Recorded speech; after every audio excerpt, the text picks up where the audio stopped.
Hello everyone, आज हम start करेंगे बिजनेस स्टडीज का चैप्टर 1 जिसे कहते हैं nature and significance of management. So चलिए कंसेप्ट समझते हैं।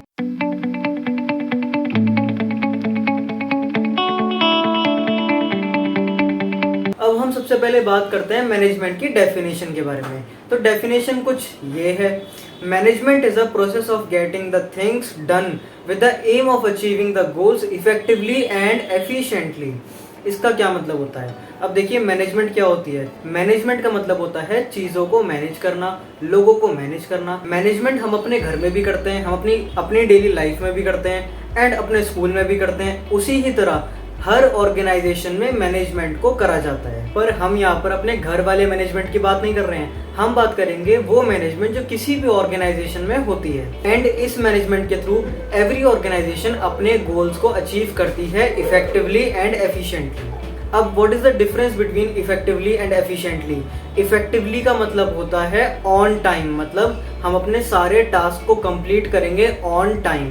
एंड एफिशिएंट का मतलब होता है कि ऑन टाइम तो हम कंप्लीट करेंगे टास्क को, लेकिन विथ मिनिमम कॉस्ट के साथ, और हमारी रिसोर्सेज वेस्ट नहीं होनी चाहिए। इसे कहा जाता है एफिशिएंट। अभी थोड़ा सा और ब्रीफ डिस्कस करेंगे आगे कि इफेक्टिवनेस और एफिशिएंसी में क्या फ़र्क होता है। तो आई होप आपको समझ में आया होगा कि मैनेजमेंट क्या होती है।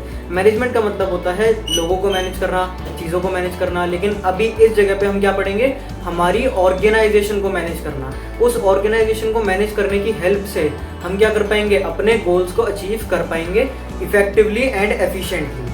अब आगे चलते हैं अपने अगले कंसेप्ट की तरफ, जिसे कहते हैं इफेक्टिवनेस एंड एफिशिएंसी।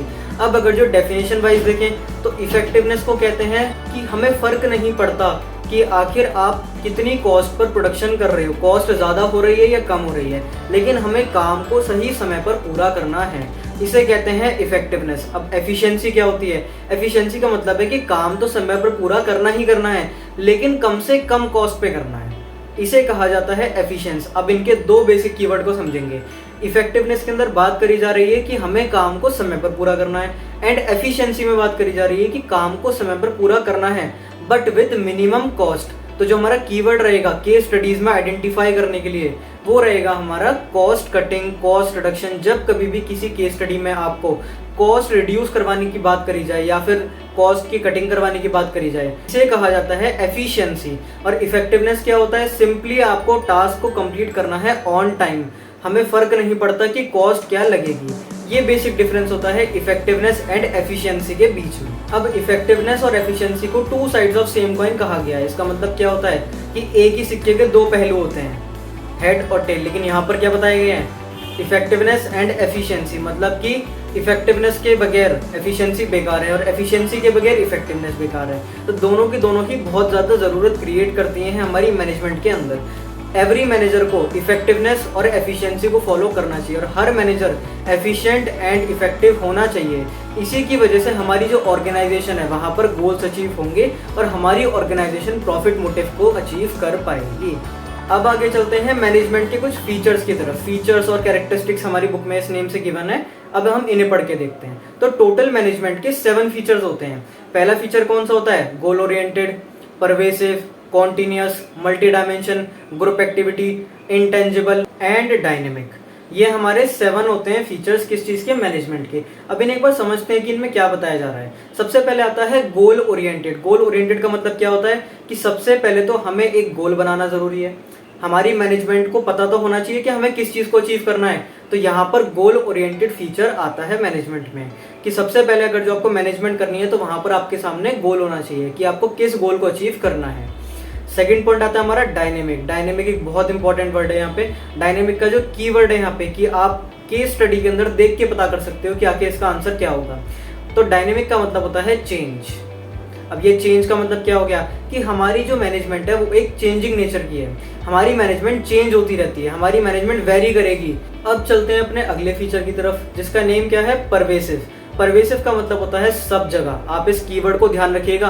परवेसिव का मतलब होता है सब जगह पर, मतलब हमारी मैनेजमेंट सब जगह पर है। ऐसा नहीं है कि मैनेजमेंट हमारे घर में नहीं होती है, स्कूल में नहीं होती है, क्लब में नहीं होती है, हॉस्पिटल में नहीं होती है, सिर्फ जहाँ पर बिजनेस हो रहा होगा वहीं पर ही मैनेजमेंट होती है, लेकिन मैनेजमेंट हमारी सब जगह पर है। तो अगर जो परवेसिव का मतलब समझे तो यही मतलब होता है कि जो हमारी मैनेजमेंट है वो यूनिवर्सल इन नेचर है, सब जगह पर है मैनेजमेंट हमारी। तो अगर जो आपके सामने कोई भी केस स्टडी आती है तो उस केस स्टडी में आप आइडेंटिफाई कैसे करोगे? आपके सामने बोला जाएगा कि जो मैनेजमेंट है, एक मैनेजर है वो तो कह रहा है कि मैनेजमेंट जो है सिर्फ यहाँ पर होती है, दूसरा मैनेजर कह रहा है कि नहीं, मैनेजमेंट सब जगह पर होती है।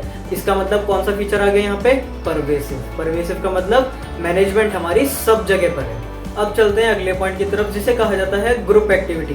ग्रुप एक्टिविटी मतलब मैनेजमेंट कोई भी सिंगल पर्सन नहीं कर सकता है, हमें एक ग्रुप चाहिए जो मैनेजमेंट को कंडक्ट करेगा। तो जब कभी भी केस स्टडी में आपके सामने ग्रुप के अंदर काम करने की बात करी जा रही हो तो उसका आंसर आप लिख कर आएंगे ग्रुप एक्टिविटी, और आपसे पूछा जाएगा कि बताओ फीचर ऑफ मैनेजमेंट कौन सा हाईलाइट करा जा रहा है, और आपको देखिए कि केस स्टडी में ग्रुप में काम करने की बात करी जा रही है, तो उसका आंसर आप लिख कर आएंगे ग्रुप एक्टिविटी।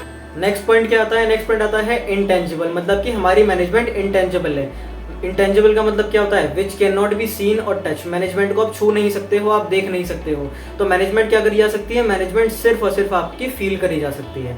तो ये भी एक छोटा सा फीचर था। अब चलते हैं नेक्स्ट पॉइंट की तरफ। तो मैनेजमेंट क्या होती है? मैनेजमेंट एक तरीके से कॉन्टिन्यूस प्रोसेस है।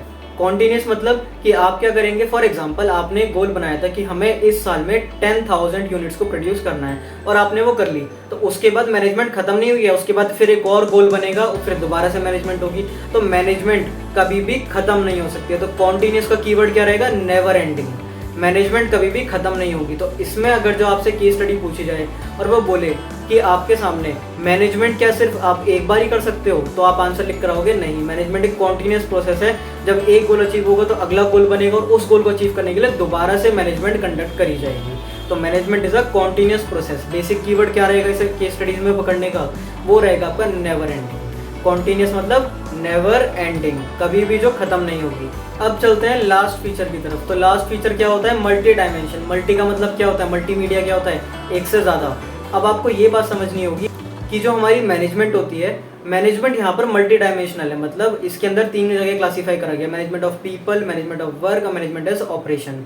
मैनेजमेंट ऑफ पीपल मतलब यहाँ पर जो मैनेजमेंट है वो लोगों के बारे में भी सोचेगी, मैनेजमेंट अपने एम्प्लॉयज़ के बारे में भी सोचेगी।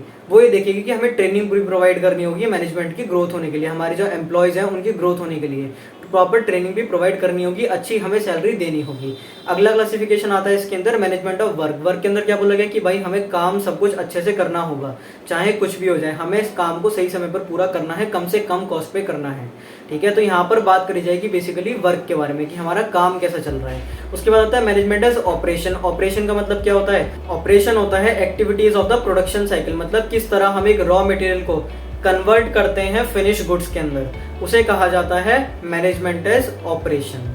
तो यहाँ हमारे खत्म होते हैं फीचर्स ऑफ मैनेजमेंट, जो टोटल 7 फीचर्स होते हैं: goal oriented, pervasive, multi dimension, continuous, intangible, group activity and dynamic. तो ये टोटल हमारे 7 फीचर्स हो गए मैनेजमेंट के। अब आगे चलते हैं हम अपने अगले टॉपिक की तरफ। नेक्स्ट टॉपिक क्या हमारा? Importance of management. Importance of management के अंदर टोटल 5 पॉइंट्स हैं हमारे पास, पांचों को समझते हैं। सबसे पहला पॉइंट क्या था हमारे सामने? इट इंक्रीजेस एफिशिएंसी, मतलब कि अगर जो मैनेजमेंट होगी तभी हम अपनी एफिशिएंसी को इंक्रीज कर सकते हैं। अब ये इंपॉर्टेंस क्या होती है? इंपॉर्टेंस होती है ज़रूरत। क्या ज़रूरत है मैनेजमेंट को करने की? अगर जो हमें अपनी एफिशिएंसी को इंक्रीज करना है तो वहाँ पर हमें मैनेजमेंट की नीड होगी। अब आगे चलते हैं अगले पॉइंट की तरफ। It helps in the achievement of group goals. अगर जो हमें अपने ग्रुप गोल्स को अचीव करना है तो हमें मैनेजमेंट की बहुत ज़्यादा ज़रूरत पड़ेगी, क्योंकि मैनेजमेंट के थ्रू ही हम ग्रुप में मिलकर काम कर सकते हैं और अपने गोल्स को अचीव कर सकते हैं। नेक्स्ट पॉइंट आता है it creates a dynamic organisation. Dynamic organisation का मतलब फिर से डायनेमिक वर्ड है। डायनेमिक वर्ड का कीवर्ड क्या होता है? डायनेमिक का कीवर्ड होता है चेंज। अगर जो हम चाहते हैं कि हमारी ऑर्गेनाइजेशन में चेंजेस आते रहें तो मैनेजमेंट का होना बहुत ज़्यादा ज़रूरी है, क्योंकि मैनेजमेंट ही डिसीजन लेगी कि अब हमें क्या करना चाहिए। नेक्स्ट पॉइंट की तरफ चलते हैं। नेक्स्ट पॉइंट आता है आपका help in the achievement of personal objective. ये पर्सनल ऑब्जेक्टिव अभी हम आगे आने वाली वीडियोस में देखेंगे, जिसमें हम देखेंगे कि हमारे ऑब्जेक्टिव्स क्या होते हैं मैनेजमेंट के। उसी के अंदर एक टर्म आएगी पर्सनल ऑब्जेक्टिव। पर्सनल ऑब्जेक्टिव क्या होता है? The objective which are related to the employees. हमारे एम्प्लॉयज़ के भी कुछ ऑब्जेक्टिव्स होते हैं, तो हमारी मैनेजमेंट चाहेगी कि उन ऑब्जेक्टिव्स को फुलफिल करा जाए। तो यहाँ पर बात करी जा रही है कि प्रॉपर उन्हें ट्रेनिंग प्रोवाइड करना, उन्हें ग्रोथ देना, उनकी ग्रोथ होनी चाहिए, इंसेंटिव्स मिलने चाहिए, अच्छी सैलरी मिलनी चाहिए। ये सारा का सारा काम हमारा आ जाएगा पर्सनल ऑब्जेक्टिव में। तो यहाँ पर अगर जो हमें पर्सनल ऑब्जेक्टिव को अचीव करना है तो मैनेजमेंट का होना बहुत ज़्यादा ज़रूरी है। अब आगे चलते हैं हम अपने लास्ट पॉइंट की तरफ, जिसे कहते हैं it helps in the development of society.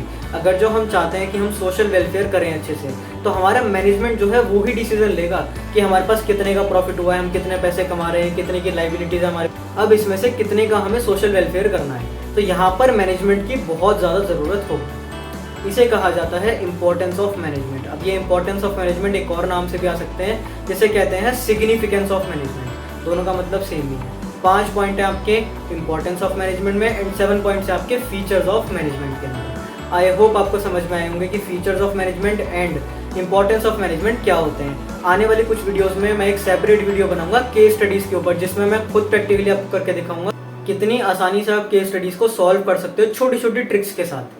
तो आने वाली वीडियोज़ में हम समझेंगे कि केस स्टडीज़ को कैसे सॉल्व करा जाता है।